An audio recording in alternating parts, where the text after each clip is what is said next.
Hey friends.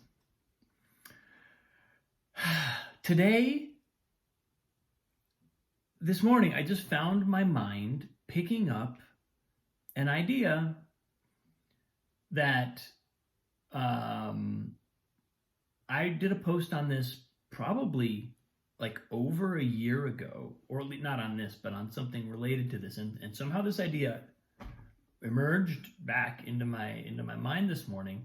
And I think it was provoked. I read a quote a few days ago. It was one of my like daily Sadhguru,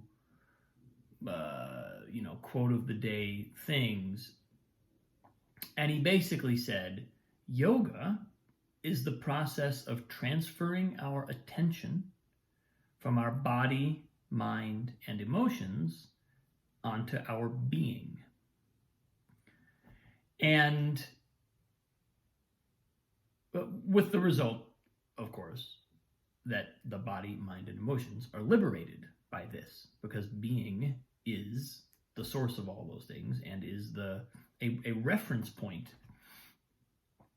for all the things that are all the things that are actually things created, have a reference in their kind of ultimate non-being essence. And I've talked about this too. I've talked about meditation practice.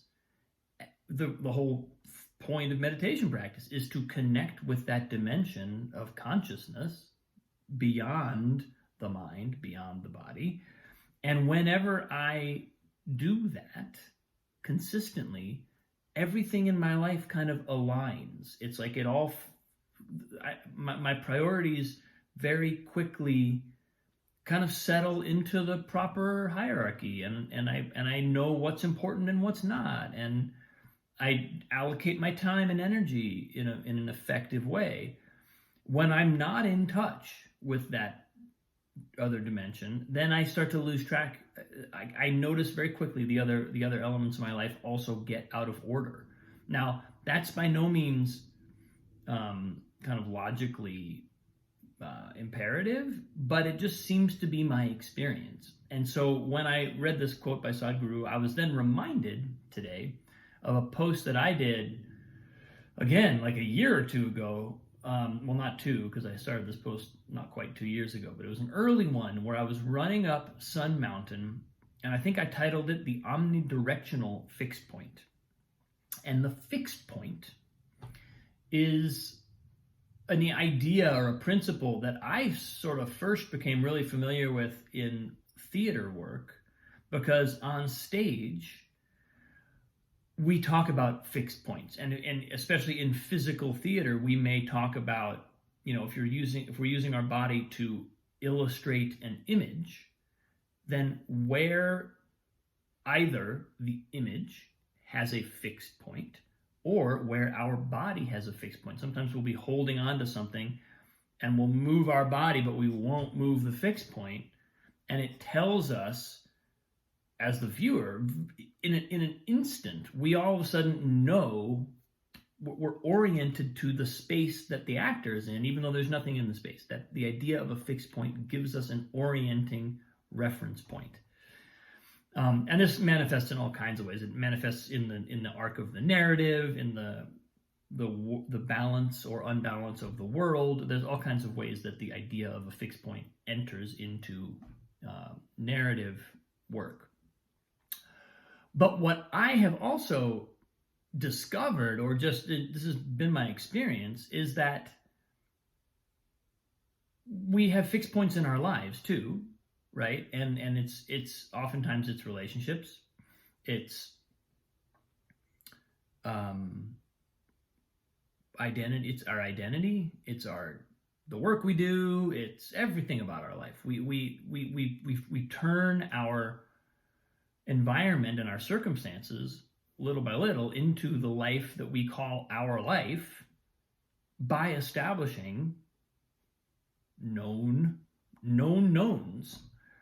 And of course, we grow out of a family, and we have a set of kind of fixed reference points in that sense too. But little by little, we go through this process of of growth and kind of consciousness evolution, where we start to recognize what I treat as my fixed points are actually not fixed points at all. These are arbitrary, maybe not totally arbitrary, but generally relatively arbitrary, specific to me, fixed reference points. And when we start getting into that part of our evolution, where we start to see that all of it is kind of our own creation and nothing is truly fixed. Our parents aren't really fixed points. What my dad represents or my mom represents as a small child is a kind of like God-like presence. But then we grow up and we realize that's not who our parents are. They're human beings. And so that doesn't mean we're not imprinted with an impression of that presence, but it means we lose the reference, we lose the actual reference point. And so little by little, especially if we are into doing inner work, meditation, we're going to start to unravel a lot of our fixed points, and that can be a disorienting and kind of scary process, because where's up when I start letting go of all the things that I kind of am holding on to that I think I know? How do I know where I am? How do I know how to orient towards the world? How do I know who I am? What's my identity? If my identity, of all the fixed points of my identity, are just arbitrary, then what am I? And this is exactly where Sadhguru would say, being. That is the essence of what we are. And by putting our attention on that aspect of ourselves, we become connected to it. It feels like a reality. That being, which is a very subtle, very kind of like, it usually takes some time and some work and some guidance to feel like that's a reality. But once we are there, once we have that sense, and this is kind of what I was feeling this morning, once I have a sense of being as a fixed point, in other words, I accept that all my earthly reference points are actually not stable fixed points. They're moving, they're arbitrary, they're temporary, they're impermanent, they're subject to change, they're cyclical. Being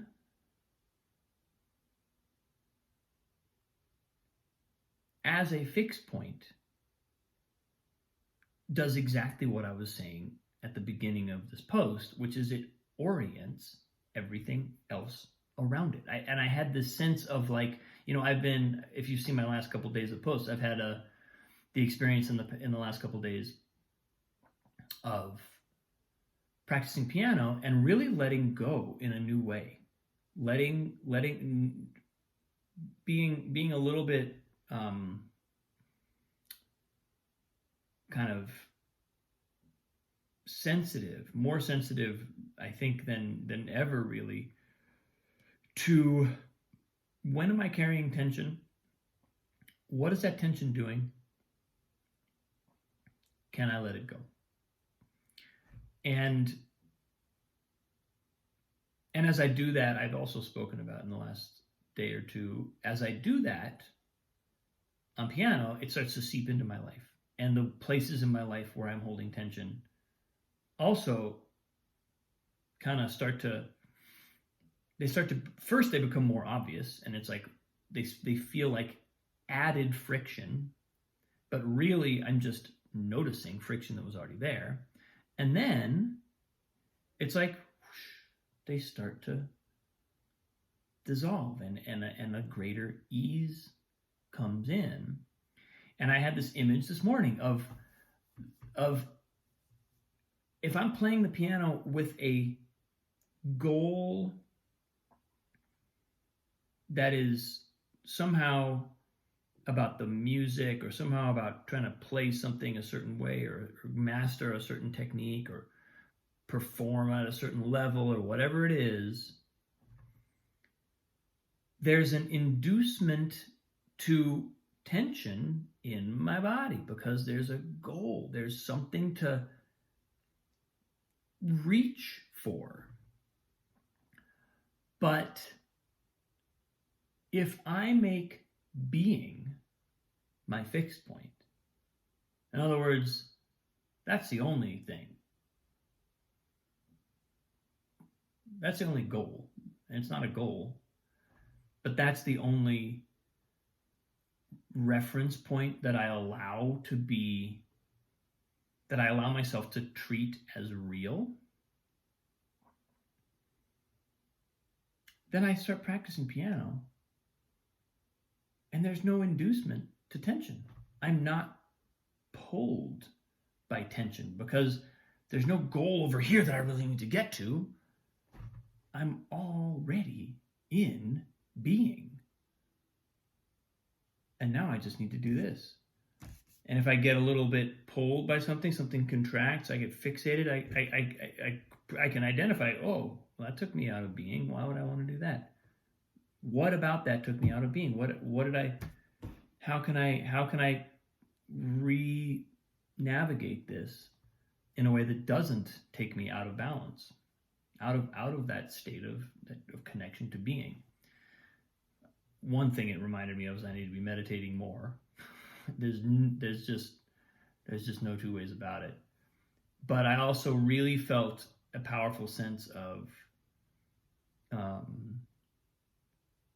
clarity around this feeling of the ultimate fixed point. Being is the ultimate fixed point because it's omnidirectional, as I said in my post a year ago. It's ubiquitous. It is everywhere. There's no place that there is no being. There's no place there's nothing I could ever be doing in my life, no moment, no activity, no nothing, that would ever mean that the essence of my existence is not being. And connection to that kind of conscious moment, the now moment. And yeah. So that's what showed up, and I think the image of my body just relaxing and coming into integrity automatically, my mind just relaxing, the mind, picking up what it needs to pick up, putting down what it needs to put down, being active when it needs to, subsiding when it needs to. That's what being in a place of being located and putting our attention, as Sadhguru says, into being does for us. It takes everything else and gives it a fixed point that makes it clear what our role is, what the role is. So we're not trying to do things with our body that our body's not designed to do, or our body doesn't need to do, or do things with our mind, figure something out that doesn't actually need to be figured out. We figure the things out that we need to figure out. We don't worry about other things that we don't need to be worried about. So there's a kind of liberation in it and a sense of ease, just ease. Lots gets done with a sense of ease. So just the image that showed up this morning, the impression. So yeah. Thanks for watching, folks. Appreciate you. I so appreciate this conversation, comments people have been making. Thank you, thank you, thank you. Have a great day. I'll see you soon.